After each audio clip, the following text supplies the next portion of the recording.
Another cold start to today. We've had frost, rain and a little light dusting of snow, but that's all starting to melt. Anyway, the reason for this video is I wanted to show you a couple of new splitter modifications that I've got going on. The first one I've done already, but I haven't used the splitter yet, and the part that I need for the second one arrived in the post yesterday, so I'm pretty excited to get that fitted and set up. I've got a load of rounds in the truck. There's a robin over there. I've got a load of rounds in the truck behind me ready to go, so I'm going to put you on the tripod. I'll show you the first modification and then we'll fit the second one and get that all working, and then we'll give them both a trial run, see how it all works out. Okay, so here's the first modification or add-on, and its main job is just to stop this corner from being pushed down by the force of the logs as they split. And if you look on some of my previous splitting videos, you can actually see that happening. It's kind of force of the logs just pushing the table down, particularly in this corner. It's only quite thin metal. So what I've done is bolted a couple of uprights onto the frame of the table, and then I've got a 2x4 bolted to the upright, and that just runs along the length of the table on the edge here. Just made that really nice and solid. And as I've got these uprights here, I thought what I'd do is stick a couple of pieces of pallet wood across here to make a kind of a barrier, and the main job of that is to stop the rounds from falling over that way. So as the log splits, some of the rounds are just falling over that way, and part of the reason for that is you need two hands to operate this splitter. So one presses the power button, which is down here with the right hand, and the left hand is operating the lever for the ram.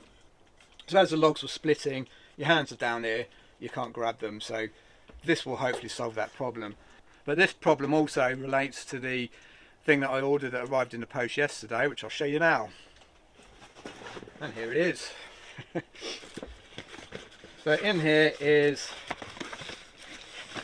a mains power foot switch. So it's really simple to set up. You just plug the splitter power into that, then that end goes into the mains as normal, and then you can control the power of the motor with that. I've already disabled and bypassed the power button on the motor, so this will all be pretty simple to set up now. And I'm really hoping it just kind of speeds things up for me. It certainly will stop the rounds from falling off the back there, because I can hold them with this hand while I'm operating the ram with this hand. So I may not need this in the long run, but I'll leave it there for the moment. So let's get this all set up, I'll show you how it all works, and then we'll give it a whole thing a trial run. Got a truckload of wood there to do, so we'll see how it goes. So that's it installed. Took about 2 minutes. So that's the power reel there, and then the splitter is just plugged into this socket here. There's the power switch which I'd disabled yesterday. So now when I press the foot switch down there, I can operate the lever there. That moves the ram. Okay, that all seems to be working. That's great. I'll get you set up on the tripod and we'll try it on a couple of rounds, see how it works. Okay, here goes.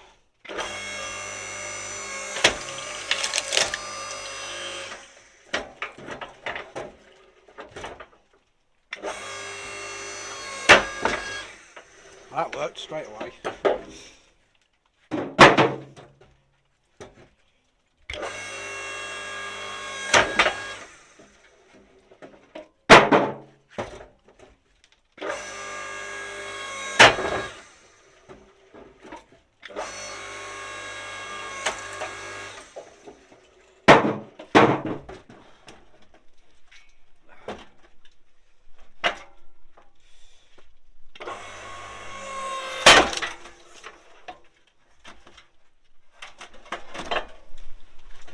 Worked perfectly.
that's another wheelbarrow load there. So what's the verdict? Well, I'd say total success. All three things worked really well. I'm going to have to put you on the tripod just to explain those. Just give me a sec. Actually, while I'm here, I'll just show you another little change I've got coming. So I have been filling the wheelbarrow, so rounds the split wood comes off of there, goes straight into the wheelbarrow, and then I put it in the polytunnels. But I'm going to be stacking outside soon, because I've run out of space in the polytunnels. So you've probably seen this trailer in previous videos. It links up to the little Toro. So I'm going to be using that as my method of transport. So this will just be parked up where the wheelbarrow is at the moment, and the split logs will go straight into that, and then I'll take them off to wherever they're going to be stacked outside.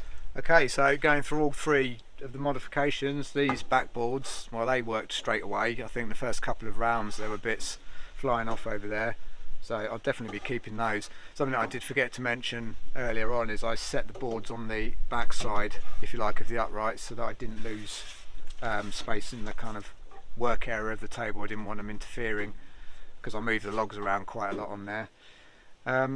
Second one was the table solid, didn't bend at all, and it does usually bend after sort of 10 minutes of splitting, so that really helped. Really happy with that one. And the foot switch, that was absolutely fantastic. A lot more efficient, a lot more comfortable, quicker. Everything about it allows you to hold the log where you want it, get the split exactly where you want it. And a small bonus benefit, I guess, was you just sort of working more centrally. When you're operating with two hands, you tend to be over this side of the splitter more, and if you watch my previous videos you'll see that. So you're pressing the button there and operating a lever, which puts you here, whereas with the foot switch there, you're kind of in a more central position, so you can reach the wheelbarrow easier. I don't know, it just felt more comfortable. So all in all, really happy with all three of those things, even the backboards. I think I'll definitely keep those for a bit anyway. So I'm going to be splitting the rest of that, but that'll be in the next video. So that's all for now in this video. Thanks for watching, and I'll see you next time.